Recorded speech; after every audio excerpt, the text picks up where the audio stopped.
Bien, bonjour. Donc le troisième trimestre, et puis comme à l'habitude, nous porterons l'attention sur quelques détails de la conjoncture. En septembre, taux 1,43%. Pour le quatrième mois consécutif, le taux des crédits est inférieur au taux d'inflation. Nous étions donc en septembre, pour comparaison, à 1,9%. On voit bien que cela exprime un paysage qui est un paysage tout à fait exceptionnel, puisque, en gros, pour retrouver une période de taux d'intérêt inférieur au rythme de l'inflation, il faut remonter au premier choc pétrolier. Ça a une conséquence, quand on regarde, on prend les produits phares, 15 ans, 20 ans, 25 ans, la baisse des taux que l'on a constatée depuis un an, simplement pour prendre cela, est une baisse qui est tout de même rapide. 20-25 points de base sur l'ensemble des produits phares. Donc c'est tout de même une transformation, mais avec un petit détail qui doit être souligné. La baisse est la plus forte sur les durées les plus longues. Quand on distingue les groupes, donc prenons par exemple le 25 ans, premier groupe, meilleures conditions de crédit, 1,40%, quatrième groupe, moins bonnes conditions de crédit, 1,91%. Alors quand on regarde cela, on s'aperçoit qu'au cours de l'année écoulée, finalement, ce sont les groupes 3 et 4, donc la moitié de la population des emprunteurs pour chacune des durées retenues, ce sont les groupes 3 et 4 qui ont connu les améliorations, les baisses de taux les plus marquées, les plus rapides. Les durées, au troisième trimestre, 223 mois en moyenne. La durée moyenne sur les 12 premiers jours d'octobre, c'est 226 mois. On reste sur des durées longues, et le mouvement, qui est le mouvement d'allongement des durées auquel on assiste depuis le début de l'année 2014, est un mouvement qui se poursuit et s'amplifie. L'allongement a été de 5 mois en 2017 et l'allongement est de 6 mois depuis le début de l'année 2018. Ce qui montre bien l'accélération du mouvement d'allongement.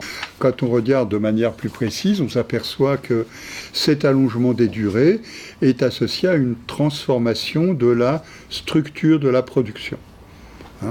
Transformation de la structure de la production, par exemple en septembre, la production à 25 ans et plus, c'est 38,2% de l'ensemble de la production.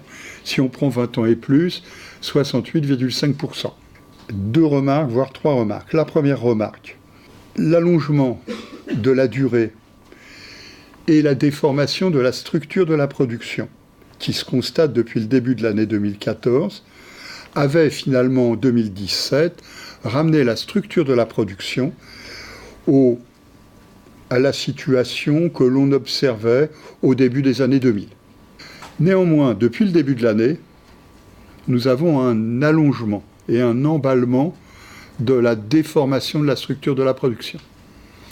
Et donc, quand on dit nous sommes en septembre à 38,2% de la production qui est à plus de 25 ans, rappelons-nous qu'en 2017, nous étions à 23-24%. Ça montre bien ce qui se passe. C'est tout à fait remarquable. Ça, c'est le premier point. Vous trouverez donc dans les documents qui vous ont distribués le détail de cela. Maintenant, deuxième point. On a lu dans la presse, bien informée, où on a entendu sur les chaînes de télévision des reportages nous expliquant que l'allongement des durées devenait tout à fait spectaculaire avec aujourd'hui des pratiques de distribution de prêts à 35 ans. Voilà. J'attire votre attention sur le fait que nous sommes sur 0,5% de la production qui est à 30 ans et plus, 0,5%. Et quand on regarde de manière plus précise, on s'aperçoit que les 0,5% sont concentrés sur 30 ans et 31 ans. N'imaginons pas qu'aujourd'hui, on emprunte en France à 35 ans, 40 ans, voire plus. Voilà. Maintenant, si on regarde ce qui s'est passé, la conséquence de l'allongement des durées, la déformation de la structure de la production a bénéficié principalement aux ménages les plus jeunes ou en moins de 45 ans. Prenons les moins de 35 ans. Voyons, à plus de 25 ans, nous avons 48,5% de la production au troisième trimestre 2018.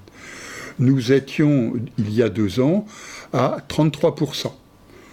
Voilà, et si on remontait beaucoup plus loin en arrière, c'est-à-dire en 2014, avant que le mouvement ne s'amorce, on disait tout à l'heure, nous étions à 20,5%. On voit bien que là, il y a quand même une formidable transformation avec une accélération depuis le début de l'année. On voit qu'il en est de même pour les 35-45 ans. D'accord. Mais j'attire votre attention sur le fait que pour les 55 ans et plus, c'est l'inverse. C'est-à-dire, c'est un début de transformation de la structure de la production au bénéfice des durées les moins longues. Voilà, donc nous avons ici cette transformation qui nous rappelle que cette modification dans la structure de la production est une réponse à destination des ménages les plus jeunes, ici, les plus modestes aussi, aux transformations des dispositifs de soutien public. Dégradation du prêt à taux zéro. Dans la foulée, baisse de la production de passes et suppression des aides personnelles à l'accession à la propriété. Alors, pour l'ensemble des marchés, on constate que depuis le début de l'année, le revenu des ménages qui réalisent des opérations progresse de 0,9%. Nous étions à 2,4% l'année dernière et à 1% en 2016. Je rappelle qu'en 2016, l'inflation était de 0,2%, qu'en 2017, 1,2%, et que là, nous sommes sur 1,9%. Donc cela signifie que nous avons ici une progression des revenus des emprunteurs qui se fait sous l'inflation. Pourtant, quand on regarde, le coût des opérations, même s'il croît moins vite qu'auparavant, progresse toujours. 3 fois plus vite que le revenu des ménages, plus vite que l'inflation, avec donc des conséquences qui sont des conséquences, une immédiate, c'est que le coût relatif des opérations se maintient au haut niveau. 4,1 années de revenus en moyenne pour l'ensemble des marchés, l'ensemble des emprunteurs. On rappelle que il y a 10 ans de cela, au troisième trimestre 2008, le coût relatif était de 3,6 années. Donc, pour bien insister sur le fait que nous sommes dans une situation qui est atypique à tous les égards. Bon, maintenant, comme il y a transformation de la structure de la production au bénéfice de ménages plus jeunes, plus modestes, etc., nous sommes sur un apport personnel qui a repris le chemin de la diminution, moins 6,4% pour l'apport personnel moyen en 2018. Cela a une conséquence, l'indicateur de solvabilité de la demande continue à se dégrader. Il décroît et il revient au niveau moyen de longue période. Bon, pour autant, si on prend la production bancaire classique, nous avions souligné que dès le printemps dernier, il y avait eu un sursaut de la production. À partir d'avril, mai, l'amélioration des conditions de crédit avait permis à la production bancaire classique de retrouver de meilleures couleurs.